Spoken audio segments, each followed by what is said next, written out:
Baik, terima kasih. Bismillahirrahmanirrahim. Assalamualaikum warahmatullahi wabarakatuh. Selamat datang adik-adik pada mata kuliah blok elektif.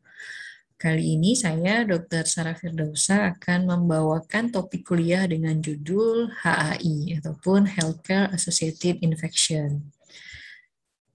Baik, ini adalah outline yang akan kita bicarakan pada hari ini, terdiri dari tipe-tipe dari HAI ataupun Healthcare Associated Infections, kemudian mikroorganisme penyebab HAI, kemudian bagaimana cara mencegah dan mengontrol HAI, serta bandel yang biasa digunakan untuk HAI tertentu. Ya, kita lihat ya. Untuk sebagai pendahuluan ya, kita jabarkan apa itu definisi dari HAI ya. HAI ataupun Healthcare Associated Infection itu adalah infeksi yang terjadi pada pasien selama pasiennya menerima perawatan di dalam settingan healthcare provider. Jadi dalam settingan pelayanan kesehatan. Nah, healthcare setting ini bisa terjadi di rumah sakit ya, di rumah sakit ataupun di fasilitas pelayanan jangka panjang. Ini contohnya seperti panti jompo yang ada fasilitas kesehatannya. Kemudian ataupun pada keadaan-keadaan outpatient setting, contohnya pada tempat hemodialisa ataupun pelayanan surgical yang one day care ataupun kantor ataupun tempat bekerjanya dokter-dokter sehari-hari ya. Nah, ada sedikit istilah yang terkait dengan HAI yang ingin saya kenalkan. Yang pertama adalah kolonisasi dan yang kedua adalah bakteriemia. Ya, kolonisasi itu adalah suatu kondisi di mana terdapatnya mikroorganisme di dalam darah.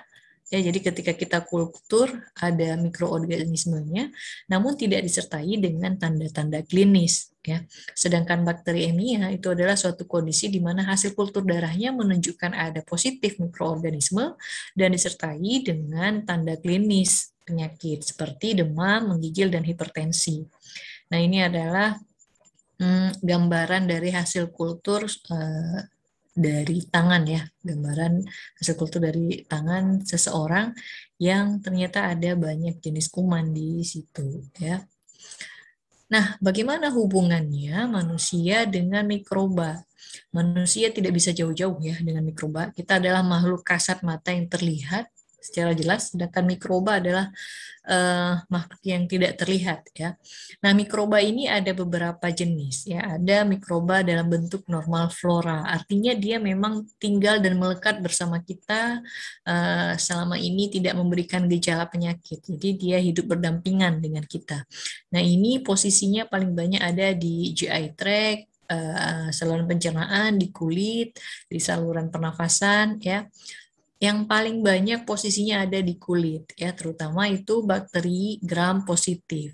Nah, kalau kita lihat di sini di lengan ini ada sekitar 20% ya. Kalau di tangan ada 27%. Jadi kalau di kultur maka hasilnya seperti tadi itu ya, banyak kuman tumbuh. Di tempat lain yang paling banyak adalah di hidung, itu ada sampai 30% dan di faring ada 20% ya.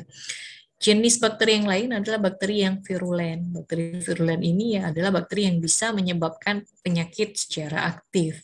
Dan satu lagi adalah opportunistic bakteri ataupun bakteri oportunistik. Nah, bakteri oportunistik ini dia akan memberikan gejala atau mampu memberikan gejala klinis pada saat kondisi imun tubuh kita menurun. Ya, contohnya adalah Pseudomonas aeruginosa, kemudian TBC, sarkoma Kaposi, dan ini biasanya terjadi pada pasien-pasien imunokompromis ataupun orang-orang dengan imun yang rendah, contohnya pada pasien HIV.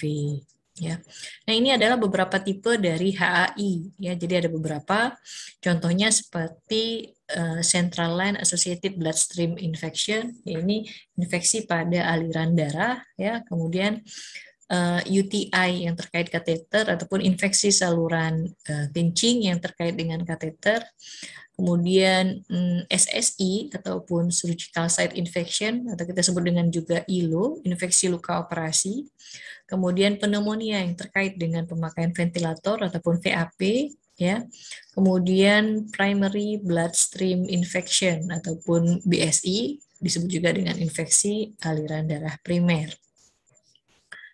Nah, kita lihat apa saja sih patogen yang bisa menyebabkan HAI ini.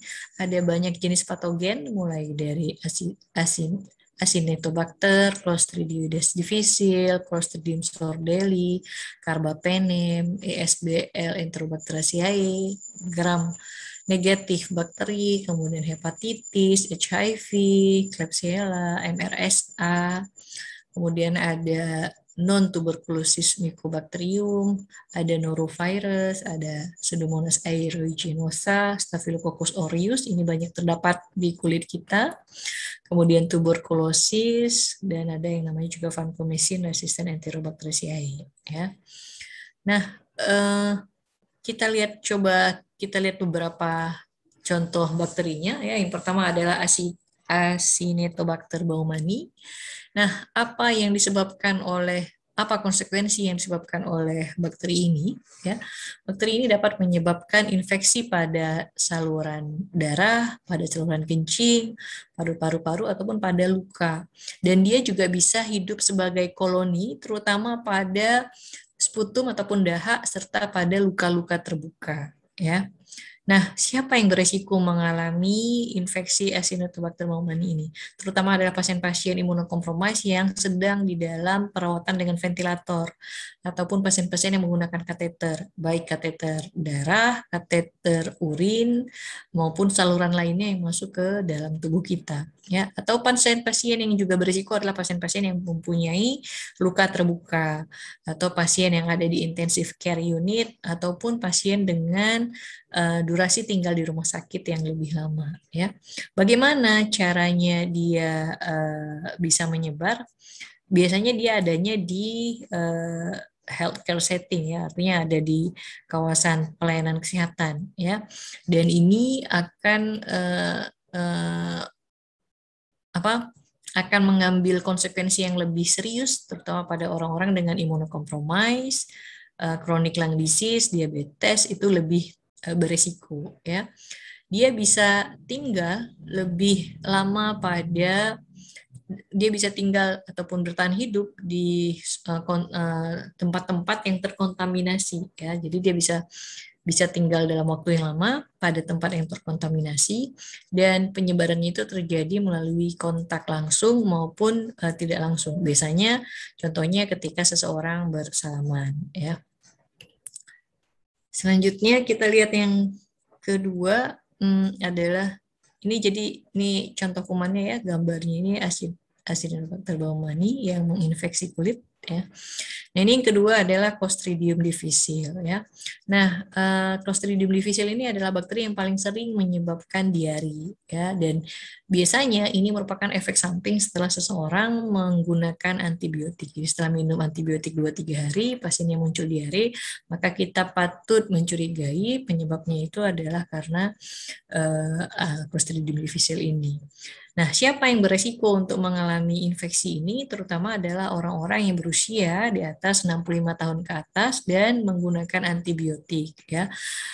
Orang-orang dengan imunokompromis atau orang dengan imun tubuh yang menurun, serta ada riwayat terinfeksi Clostridium difficile sebelumnya. Ya. Bagaimana gejalanya?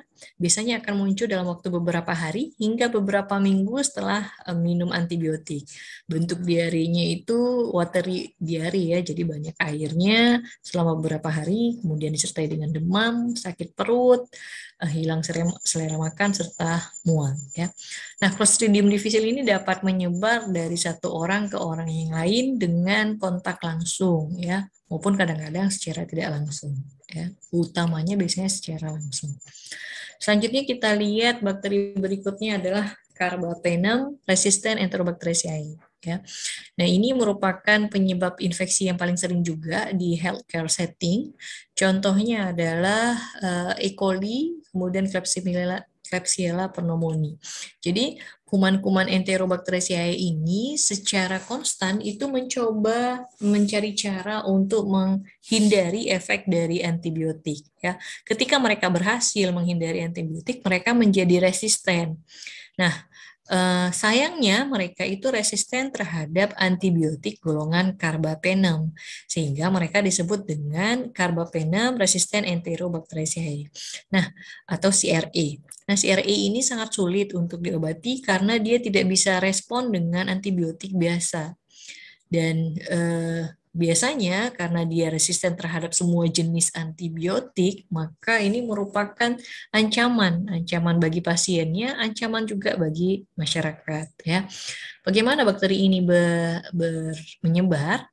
Terutamanya menyebar dari kontaminasi tangan yang terkontaminasi ataupun permukaan alat kesehatan yang terkontaminasi pada pelayanan kesehatan ataupun melalui makanan ataupun air yang terkontaminasi, ya.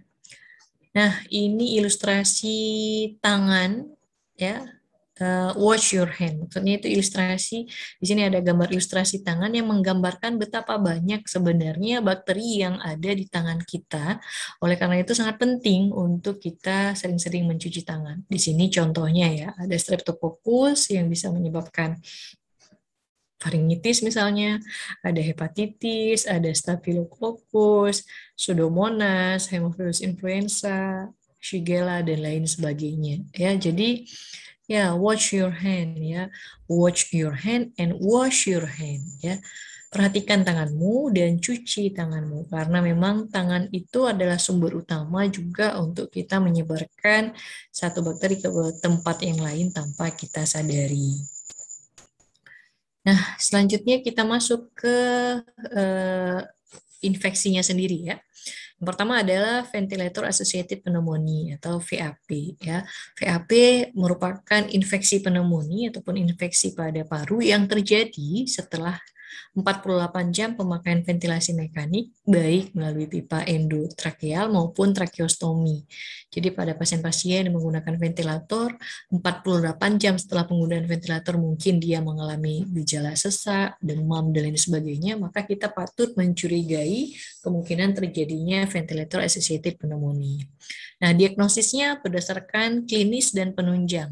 Ya, dari klinis mungkin kita dapatkan ada demam, kemudian takikardi, ada batuk, ada perubahan warna sputum, kemudian dari labnya kita bisa dapatkan leukositosis, kemudian pada pemeriksaan foto rongsen kita dapatkan adanya infiltrat yang baru ataupun ada gambaran infiltrat yang persisten. Dan bila kita lakukan kultur, maka kita bisa dapatkan bakteri penyebab dari infeksi paru tersebut. Nah, bagaimana cara kita menanganinya, preventionnya bagaimana? Ada yang disebut dengan VAP bundle, ya.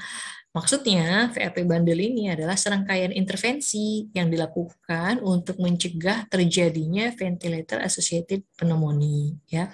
Dan ini terutama digunakan pada pasien-pasien yang menggunakan ventilator mekanik, ya.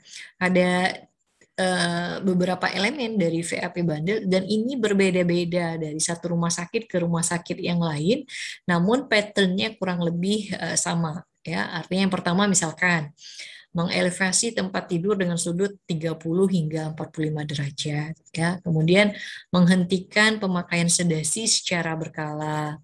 Kemudian pemberian profilaksis trombosis, profilaksis terjadinya ulcus pepticum mungkin dengan memberikan omeprazol misalnya, dan juga perhatian terhadap oral hygiene. Nah, dengan dilakukan langkah-langkah ini, maka kemungkinan resiko terjadinya VAP itu akan menurun. Kita lanjutkan, selanjutnya adalah Central Line Associated Bloodstream Infection ataupun infeksi aliran darah primer, ya, IADP. Nah, ini adalah suatu kondisi di mana terjadinya infeksi yang dikonfirmasi dengan hasil laboratorium darah yang disertai dengan adanya tanda klinis karena pemasangan kateter infus dan tidak ada infeksi di tempat lain, ya. Jadi awalnya mungkin plebitis akibat pemasangan infus, terus kemudian berkembang menjadi infeksi aliran darah primer. Nah, kriteria klinisnya yang utama adalah terdapatnya kuman patogen yang diketahui dari hasil kultur satu 1 kali atau lebih, dan disertai dengan gejala klinis berikut, antara lain demam di atas, mohon maaf ini harusnya di atas 38 derajat Celcius, kemudian ada menggigil, dan kadang-kadang disertai dengan infeksi hipotensi. Nah, ini adalah beberapa kuman yang sering menyebabkan infeksi aliran darah primer, antara lain Staphylococcus epidermidis, Acinetobacter, Klebsiella pneumoniae, Entero cloaca, kemudian Pseudomonas, Candida albicans, dan Candida tropical.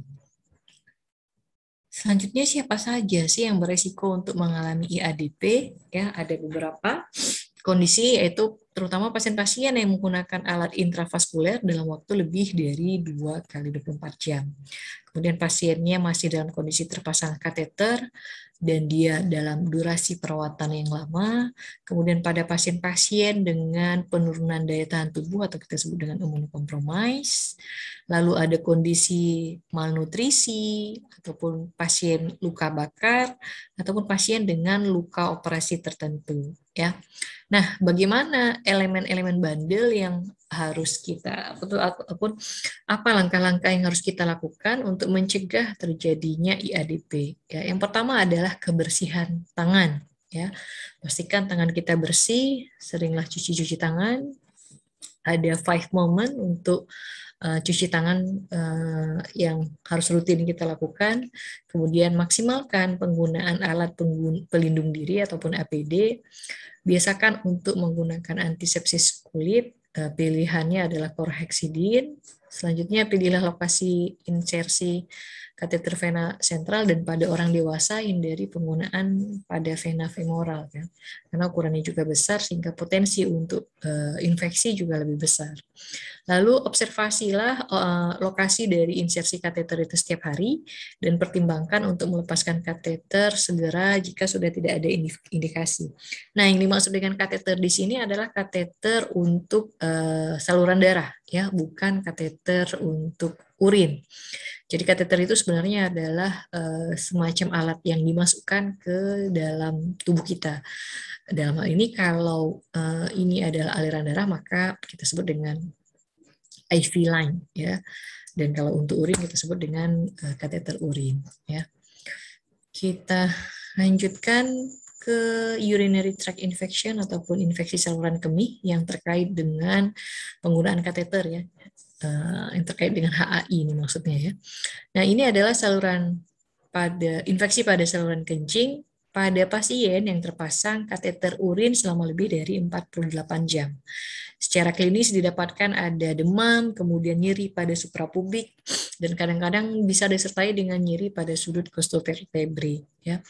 Berikut adalah beberapa faktor risiko terjadinya ISK, antara lain lama pemasangan kateternya lebih dari 6 hari, kemudian jenis kelamin perempuan, karena uretranya perempuan lebih pendek daripada laki-laki, kemudian kondisi penyakit-penyakit tertentu, contohnya seperti diabetes, malnutrisi, kemudian gangguan fungsi ginjal, ya. Kemudian posisi urin bag yang berada lebih tinggi daripada drainase kateternya, ya.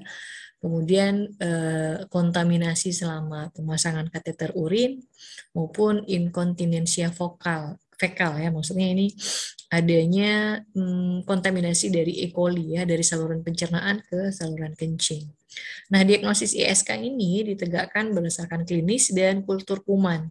Pada kultur kuman didapatkan jumlah kuman lebih besar dari 10 pangkat 2 atau hingga 10 pangkat 3 CFU per mililiter. Ataupun pada pemeriksaan urinalisis dipstick ditemukan adanya nitrit yang positif ataupun leukosit esterase yang positif, ya. Maka bisa kita diagnosis orang tersebut mengalami ISK yang terkait dengan kateter urin. Selanjutnya, apa yang bisa dilakukan? Langkah-langkah apa yang bisa dilakukan untuk mencegah terjadinya ISK yang terkait dengan kateter? Ada beberapa, ya. Yang pertama, lakukanlah pemasangan kateter sesuai dengan indikasi, ya. Jadi beberapa indikasi pemasangan kateter, contohnya pada kondisi-kondisi retensi urin ataupun obstruksi saluran kandung kencing, ya, tindakan operasi tertentu, pasien-pasien dengan bed rest, ya. Kemudian lakukan juga pelepasan kateter urin sesegera mungkin apabila sudah tidak digunakan lagi ataupun sudah tidak ada lagi indikasi penggunaannya. Ya. Lalu perhatikan juga hand hygiene, lakukan biasakan untuk cuci tangan menggunakan panduan WHO 6 langkah. Kemudian pada saat teknik insersi perlu diperhatikan teknik aseptiknya ya untuk mencegah kontaminasi bakteri. Selanjutnya, apabila kita ingin melakukan pengambilan spesimen, maka gunakanlah sarung tangan steril dengan teknik aseptik. Ya. Lalu permukaan selang kateter diberikan swab alkohol dan tusuk kateter dengan jarum suntik untuk pengambilan sampel urin. Jadi tidak membuka kateter untuk membuka sampel urin, dan jangan juga mengambil sampel urin dari urin bag. Ya. Pengambilan sampel urin dari indwelling kateter biasanya hanya diambil bila ada indikasi klinis. Ya. Kemudian lakukan pemeliharaan kateter urin, ya. Karena dia sistemnya tertutup, ya, maka hindari sedikit mungkin untuk melakukan buka tutup kateter urin. Hindari juga meletakkan urin bag-nya di lantai dan kosongkan urin bag secara teratur untuk menghindari kontaminasi bakteri. Jaga posisi urin bag letaknya lebih rendah daripada kandung pitching ataupun daripada selang drainasenya. Selanjutnya, lepaskanlah kateter sesuai dengan indikasi. Ya, sebelum buka kateter pastikan dulu cairan dari balon kateternya dikeluarkan, sudah keluar semuanya, sudah kempis semuanya untuk mencegah infeksi dan untuk mencegah trauma. Ya, lalu tunggu selama 30 detik, biarkan cairannya mengalir habis mengikuti gaya gravitasi sebelum menarik kateter untuk dilepaskan. Ya. Ya, kita masuk berikutnya ke surgical site infection ataupun SSI, atau kita sebut juga dengan infeksi luka operasi. Ini adalah suatu kondisi di mana infeksi yang terkait dengan adanya tindakan pembedahan. Dan infeksinya terjadi pada sepanjang jalur pembedahan setelah operasi selesai dilakukan. Biasanya luka operasinya akan pada contoh SSI ini contohnya adalah luka operasi yang tidak menutup, ataupun basah, ataupun terkontaminasi, ataupun bernanah, dan lain sebagainya. Ya. Berdasarkan CDC, SSI ini diklasifikasikan sesuai dengan tingkat kedalamannya. Ada yang disebut dengan superficial incisional SSI, ada deep incisional, dan ada organ ataupun space SSI. Superficial apabila insisi hanya dilakukan pada kulit dan jaringan sukutan. Ya, sedangkan deep incisional apabila insisi dilakukan hingga ke jaringan lunak yang letaknya lebih dalam, contohnya seperti otot dan fascia. Sedangkan organ ataupun space SSI biasanya dilakukan pada organ atau telah mencapai rongga bagian dalam tubuh. Nah, ini adalah gambaran superficial, kemudian deep incisional, dan organ. Jadi kalau superficial biasanya sudah mencapai hingga jaringan subkutan, namun kalau yang deep itu masuk hingga ke otot, sedangkan organ itu apabila sudah masuk hingga ke organ. Nah, sebenarnya pada terminologi bedah ya, untuk operasi itu ada lagi terminologinya bersih maupun bersih terkontaminasi. Operasi bersih itu adalah operasi yang tidak melibatkan saluran cerna, urinarius, saluran nafas ataupun vagina. Ya. Kemudian bersih yang terkontaminasi adalah operasi yang melibatkan saluran cerna, saluran urin, saluran nafas, dan vagina. Dan disebut bersih terkontaminasi apabila tidak terdapat tanda klinis infeksi. Ya. Kemudian ada lagi yang disebut operasi terkontaminasi. Ini adalah operasi pada jaringan yang memang telah terkontaminasi dengan mikroba. Dan ada lagi yang namanya operasi kotor ataupun operasi infeksi. Ini memang dilakukan operasi pada daerah yang telah mengalami infeksi. Nah, golongan ataupun kelas operasi ini tidak menjadi suatu kepastian ataupun suatu kemestian dia akan mengalami surgical site infection. Dari berbagai kelas operasi ini, apabila kita bisa melakukan pencegahan dengan baik, maka SSI-nya tidak akan terjadi, ya. Dan apabila SSI sudah terjadi, tentu saja kualitas hidup juga menurun, sehingga perlu kita hindari, ya. Nah, ini adalah beberapa patogen yang terkait dengan SSI, antara lain E. coli, Klebsiella pneumoniae, Pseudomonas, MRSA, Enterobacteriaceae, Acinetobacter baumannii. Ya. Kemudian beberapa antibiotik yang dikabarkan juga resisten ya terhadap patogen ini. Contohnya adalah ISBL MRSA, cephalosporin, carbapenem, fluoroquinolone, dan vancomycin. Dan apabila mereka patogen ini sudah resisten terhadap antibiotik yang ada di sebelah kanan ini, maka akan sangat sulit untuk mengobati pasien tersebut dan outcome-nya akan menjadi lebih jelek. Ya.